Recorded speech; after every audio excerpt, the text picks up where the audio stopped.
आज हम इस वीडियो के अंदर डिस्कस करेंगे कि रेमिटेंस क्या होती हैं और फॉरेन इनकम क्या होती है।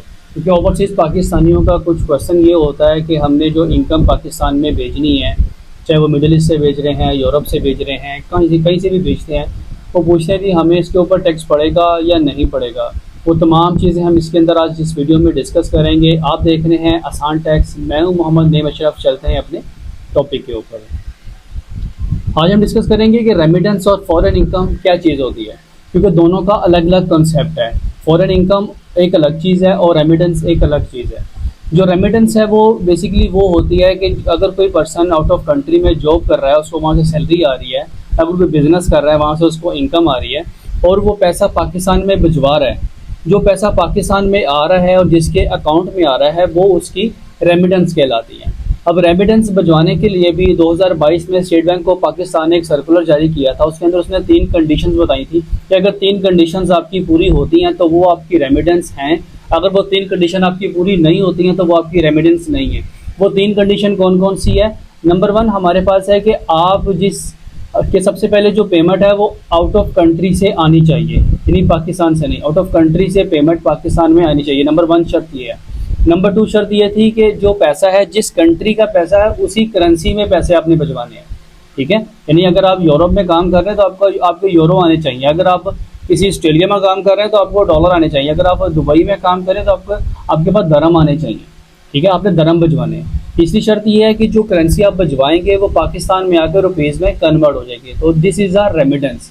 अगर ऐसे नहीं भिजवाते हैं तो अगर आप डायरेक्ट उसको पाकिस्तानी करेंसी में वहीं से उसको एक्सचेंज करवाएंगे और एक्सचेंज करवा कर वहीं से पाकिस्तानी रुपीज़ में सेंड करेंगे तो वो आपकी रेमिटेंस नहीं कहलाएगी। ठीक है, वो आपकी इनकम बन जाएगी। इसलिए जो आपने रेमिटेंस बाहर से भिजवानी है, सबसे पहले तो ये 3 आपने शर्तें पूरी करनी है कि नंबर 1 आउट ऑफ कंट्री से पैसे आ रहे हो, नंबर 2 उसी कंट्री की करेंसी हो, नंबर 3 पाकिस्तान में आके वो रुपीज़ में कन्वर्ट हो जाए। एक तो ये कॉन्सेप्ट क्लियर हो गया कि ये 3 कंडीशन आपकी पूरी हो रही हैं तो वो रेमिटेंस आपकी बन गई है।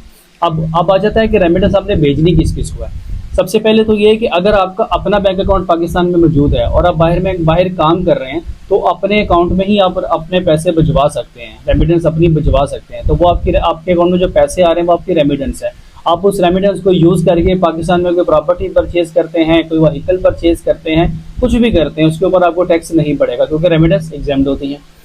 इसी तरह अगर आप कोई पैसे भिजवाते हैं, आपका बैंक अकाउंट नहीं है और अपने मिसेज के अकाउंट में पैसे भिजवा देते हैं और मिसेज के अकाउंट में पैसे भिजवा कर आप अपनी जो प्रॉपर्टी है या कोई भी चीज़ है अपने नाम पे परचेज करते हैं, वो भी ठीक है, उसके ऊपर भी टैक्स आपको नहीं पड़ेगा क्योंकि वो भी रेमिटेंस की कैटेगरी में ही आती है। क्यों? क्योंकि अक्सर लोग ऐसे ही करते हैं कि वो जो पैसे होते हैं अपनी वाइफ के अकाउंट में भिजवा देते हैं और जब प्रॉपर्टी या किसी चीज़ को परचेज की बारी आती है तो वो अपने नाम की परचेजिंग कर लेते हैं। इससे क्या होता है कि एफबीआई अगर नोटिस डालता भी है, आप उसको हर चीज़ क्लैरिफाई दिखा सकते हैं कि ये देखें जी, ये पैसे मेरे हस्बैंड के अकाउंट से आए हैं और ये उन्होंने अपने नाम पे प्रॉपर्टी परचेज की, आपके पास निकाहनामा मौजूद है, आपके पास हर चीज़ है।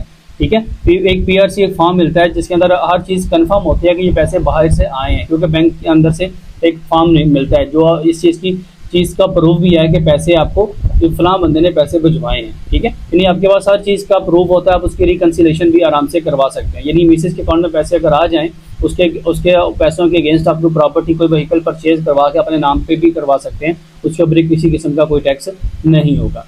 अब जो लोग मिस्टेक करते हैं, ये करते हैं कि वो पैसे भिजवा देते हैं अपने फ्रेंड के अकाउंट में।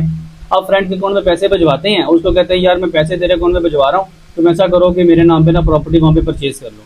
अब पैसे फ्रेंड के अकाउंट में आ रहे हैं और प्रॉपर्टी अपने नाम पे ले रहे हैं, दोनों चीज़ें सेपरेट हैं।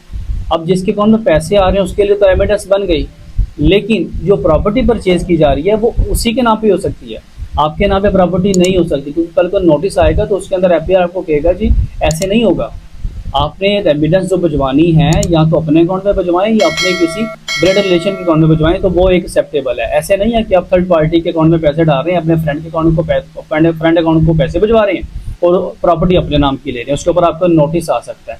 ठीक है, वो जो नोटिस आएगा उसके ऊपर आपको पेनल्टी भी पड़ सकती है। अब पेनल्टी क्या पड़ेगी? 45% आपको टैक्स पड़ सकता है उसके ऊपर। यानी अगर आप 100 रुपये आप भिजवा रहे हैं तो 45 रुपये का टैक्स आपको मैक्सिमम उसके ऊपर पड़ सकता है। इसलिए कोशिश करें कि ये आपने चीज़ें नहीं करनी है। और नंबर 4 पे ये होता है कि अक्सर लोग ऐसे करते हैं कि अगर कहीं से आपने कोई गाड़ी परचेज करनी है वो डायरेक्ट उस डीलर के अकाउंट में पैसे भिजवा देते हैं वहीं से।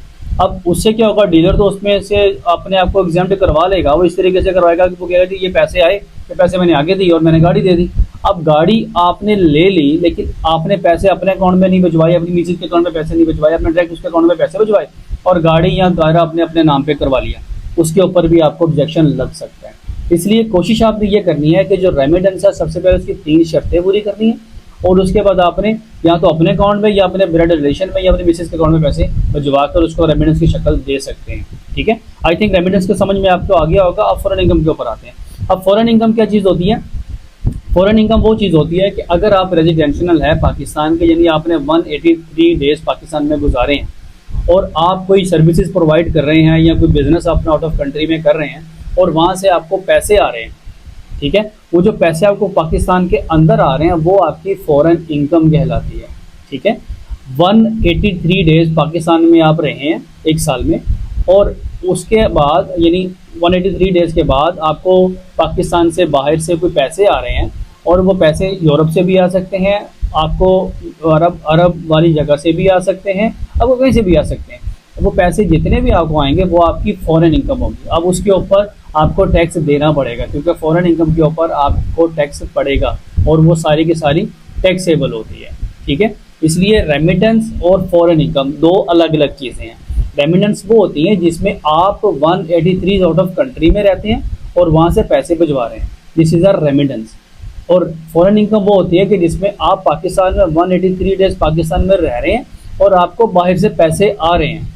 ठीक है, आप काम यहाँ पे कर रहे हैं या 183 डेज आपने यहाँ पे गुजार लिया और आपने वहाँ पे बिजनेस कर रहे हैं, वहाँ से पैसे आपको आ रहे हैं, तो उसके ऊपर आपको टैक्स पड़ेगा क्योंकि वो आपकी फॉरेन इनकम है।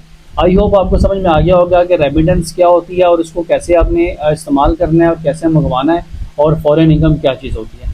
इससे रिलेटेड कोई क्वेश्चन हो, कोई क्यूरी हो तो लाजमी बताइएगा। नई वीडियो के साथ इंशाल्लाह आपके पास दोबारा फिर हाजिर होंगे, तब तक इजाज़त दें। अल्लाह हाफिज़।